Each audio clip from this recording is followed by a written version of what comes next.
इयत्ता 8वी व 9वीचे मातृभूमी परिचय शिबिर या वर्षी गुजरात येथे गेले होते. पूर्वतयारीसाठी तेजसताई जाऊन आल्या होत्या. त्यांनी अनेकांचे संपर्क क्रमांक आणले होते. वैशालताईंनी सर्वांशी चर्चा करून आमचे वेळापत्रक ठरवले आणि 29 ऑक्टोबरला आमचा रेल्वेने प्रवास सुरू झाला. अनेक विद्यार्थ्यांचा आईबाबांना सोडून राहण्याचा पहिलाच अनुभव होता. रेल्वे प्रवासात आम्ही विविध रंगी अनुभवांची शिदोरी मिळवली. अनेक नवे प्रवासी भेटले. 12 तासांच्या आनंददायी प्रवासानंतर आम्ही अखेर अहमदाबादच्या भूमीवर पाऊल ठेवले. शिबिरात अनेक अभ्यासपूरक आणि ऐतिहासिक स्थळांना भेट देण्याचे आयोजन केले होते. पहिल्याच दिवशी आम्ही पोहोचलो विज्ञानाच्या अद्भुत दुनियेत म्हणजेच सायन्स सिटी. येथे आम्ही प्रकाश, चुंबकत्व, ध्वनी, ऊर्जा, पाणी आणि हवामान यांवर आधारित प्रयोग अनुभवले. आणि हो, हे प्रयोग आम्ही पाहिले नाही तर करूनही बघितले. त्यानंतर आम्ही बघितला लहानसा संसार, शांत सुंदर रंगीबिरंगी माशांचा दरबार, ज्याला नाव दिलं गेलं ॲक्वेटिक गॅलरी, जे भारतातील सर्वात मोठ्या ॲक्वेरियम पैकी एक आहे. इथे आम्ही 180हून अधिक प्रजातींचे 11,000 पेक्षा जास्त जलचर बघितले. त्यानंतर आम्ही साबरमती नदीवर उभारलेला आकर्षक पूल म्हणजेच अटल ब्रिज बघितला. हा पूल फक्त नदी ओलांडायचा मार्ग नाही, तर तो कलेचा, संस्कृतीचा आणि दृढ निश्चयाचा संगम आहे. त्याची रचना पतंगाच्या आकारासारखी दिसते.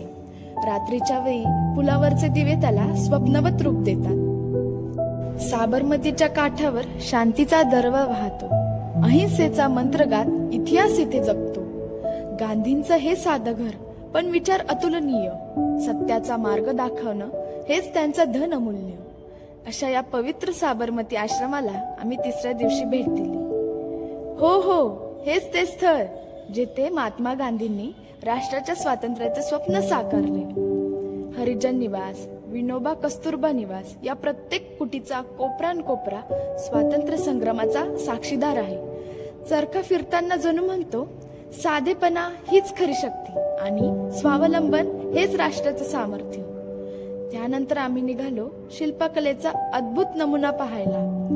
5 मानी वाव अद्भुत शोभे, पत्थरमा कलो नो रंग रेलाय, राणी रुदाबानी याद ताजी, इतिहासनी सुगंध फैलाय, दरक पत्थर कहे कथा, गुजरात नो गौरव वावमा. एका सम्राटाचे स्वप्न पण पूर्ण केले त्याच्या साहसी राणीने.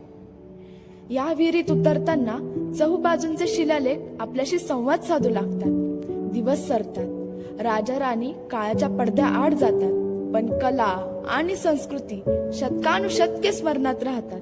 अशी ही अडालाज निवाव शांत, गंभीर आणि अत्यंत मनोहारी आहे. गुजरातच्या संस्कृतीचे एक अमूल्य रत्नच. अक्षरधाम उजळतो प्रगतीचा मार्ग, भक्तिप्रेम्याचा नित्य नवा संघ. संध्याकाळी आम्ही अक्षरधाम मंदिरात गेलो. तिथे आम्ही कारंजाच्या पाण्यावर अतिशय सुंदर लेझर शो बघितला. त्यात आम्ही बाल नचिकेताच्या जीवनावर आधारित कथा पाहिली. पित्याने दिले मृत्यूला दान, पण नचिकेत ठरला निर्धारवान. नचिकेताने दाखवून दिले की धैर्य, श्रद्धा आणि जिज्ञासा असली तर काहीही अशक्य नाही. आमच्या शिबिराचे मुख्य आकर्षण होते स्टॅच्यू ऑफ युनिटी. 7 किलोमीटर लांबून दिसणारा विशाल कायपुतळा आमच्या मनात वेगळीच ओढ निर्माण करत होता. जवळ गेल्यावर त्याचे अतिप्रचंड रूप पाहून आम्ही अचंबित झालो. एकता किती उंच नेऊ शकते देशाला, असा विचार मनात आला. पुतळ्याच्या परिसरात असणारी एक्झिबिशन गॅलरी, सरदार पटेल यांचे जीवन कार्य दाखवणारी माहिती, एकात्मता मार्ग आणि परिसरातील स्वच्छता आणि सौंदर्य आमच्या मनात कायमचे कोरले गेले. स्टॅच्यू ऑफ युनिटी परिसरातील झूलॉजिकल पार्क हिरवाईने नटलेला असून विविध पक्षी प्राणी जवळून पाहण्याचा छान अनुभव आला. आम्ही सर्वजण फिरताना आम्हाला निसर्गाची ओळख झाली.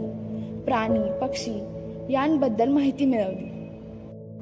त्यानंतर आम्ही रंगीत फुलांनी सजलेली व्हॅली ऑफ फ्लॉवर म्हणजेच एक सुंदर नैसर्गिक दरी पाहायला गेलो.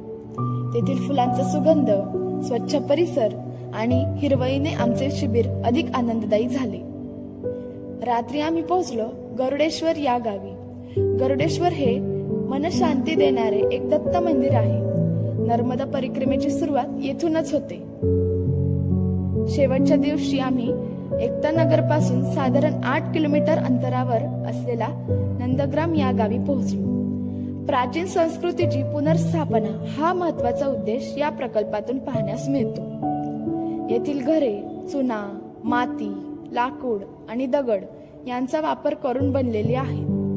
प्रत्येक घरामध्ये हापसा, धान्य दळण्यासाठी जाते अशी पारंपरिक उपकरणे आहेत. सेंद्रिय शेतीतून इथे लागणारे अन्नधान्य, फळे पिकवली जातात. येथील शिक्षण पद्धती आधुनिक शाळांपेक्षा वेगळी जीवन मूल्यांवर आधारित आहे. मोबाईलचा वापर दिवसभरात फक्त एकदा मेसेज पाहण्यापुरताच केला जातो. असे हे आदर्श, प्रेरणादायी, शहराच्या गजबटापासून दूर असलेले, कचरामुक्त, साधे, सुंदर, पर्यावरणपूरक गाव पाहून आम्हाला खूप आनंद झाला व शिकायला मिळाले. त्यानंतर आम्ही वडोदऱ्यातील सूरसागर तलाव बघायला गेलो. नर्मदेच्या खोऱ्यात वडोदऱ्याची शान. सूरसागर तलाव म्हणजे पवित्र स्थान. मधोमध शिवशंकर उभे तेजमय. हर हर महादेवाच्या जयघोषात आम्ही झालो भक्तिमय, आम्ही झालो भक्तिमय. या तलावाला चांद तलाव म्हणून देखील ओळखले जाते. तलावाच्या मध्यभागी असणारी 111 फूट उंचीची भगवान शंकराची मूर्ती मनाला प्रसन्नता देते. शेवटी वडोदरा मार्केटमध्ये खरेदीचा आनंद घेऊन आम्ही परतीच्या प्रवासाला निघालो. आणि हो, शिबिरादरम्यान आम्ही गुजरातमधील प्रसिद्ध खाद्यपदार्थांचा आस्वाद घेतला.